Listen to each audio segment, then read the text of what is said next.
بیان نبوت حضرت داؤد علیہ السلام کا۔ دوستو، ایک روایت سے معلوم ہوتا ہے کہ حضرت داؤد علیہ السلام یہود ابن یعقوب کی اولاد میں سے تھے۔ جب تخت پر بیٹھے اس کے 40 برس بعد ان کو پیغمبری ملی اور اللہ تعالیٰ نے ان کو اتنی قوت دی تھی کہ کوئی بادشاہ ان کے ساتھ مقابلہ نہیں کر سکتا تھا۔ چنانچہ اللہ تعالیٰ فرماتا ہے، اور یاد کرو ہمارے بندے داؤد کو جو صاحب قوت تھا اور ہماری طرف رجوع کرنے والا اور ہمارا ذکر کرنے والا تھا۔ اور دوسری جگہ ارشاد ربانی ہے، فرمایا، اور زور دیا ہم نے اس کی سلطنت کو اور ہم نے اس کو حکمت بھی عطا کی، اور اللہ رب العزت نے ان کو زمین کا خلیفہ بنایا، جیسا کہ اللہ تعالیٰ ارشاد فرماتا ہے، اے داؤد، تحقیق ہم نے کیا ہے تجھ کو خلیفہ زمین میں، پس تو حکم کر لوگوں کے درمیان حق کے ساتھ، اور اپنی خواہشات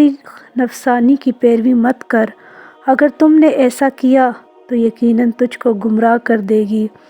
خدا کی راہ سے۔ اور اللہ تعالیٰ ان کو ایسا خوش آواز کیا تھا، یعنی جب وہ آسمانی کتاب زبور کو پڑھتے تو ان کی خوش الحافی سے بہتا پانی بھی تھم جاتا تھا۔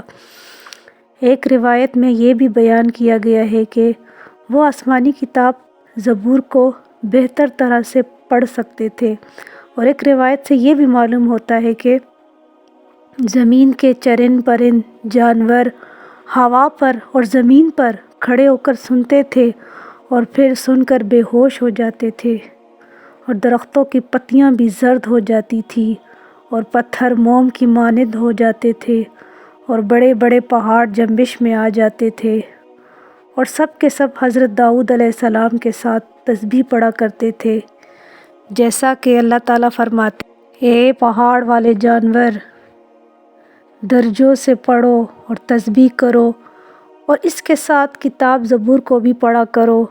جو کہ اللہ تعالیٰ نے حضرت داؤد علیہ السلام پر الہام سے وہ آسمانی کتاب نازل فرمائی تھی۔ بعض کتب تواریخ سے معلوم ہوتا ہے، بلکہ مترجم نے اپنے مطالعہ خاص میں بھی یہ چیز دیکھی ہے کہ توریت اور زبور میں زیادہ تر مسائل امر و نہی وعدہ وعید کے ہیں اور طریقہ عبادت کے مذکور ہے، اور زبور پڑھتے وقت داؤد علیہ السلام کی آواز تقریباً 40 فرسنگ تک پہنچتی تھی۔ اس آواز سے کافر لوگ بے ہوش اور مردہ ہو جاتے تھے۔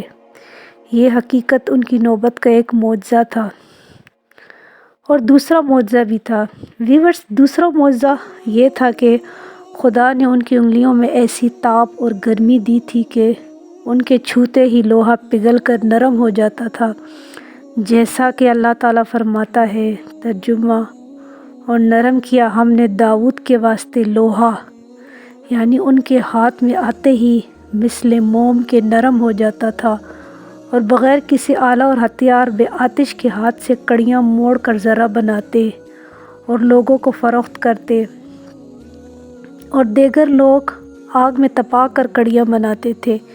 ایک روایت میں ہے کہ لوہے کی ذرہ پہلے انہوں نے ہی ایجاد کیا، جیسا کہ اللہ تعالیٰ فرماتا ہے، ترجمہ، اور سکھائی ہم نے کاریگری اور بنایا ایک قسم کا پہناؤ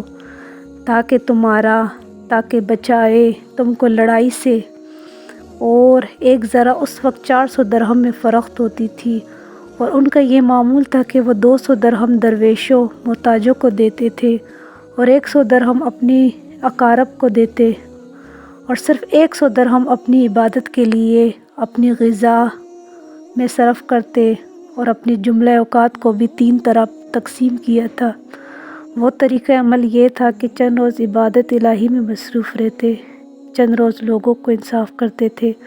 اور چند روز اپنے کام میں مصروف رہتے تھے۔ یہ ان کی زندگی کا معمول بن چکا تھا۔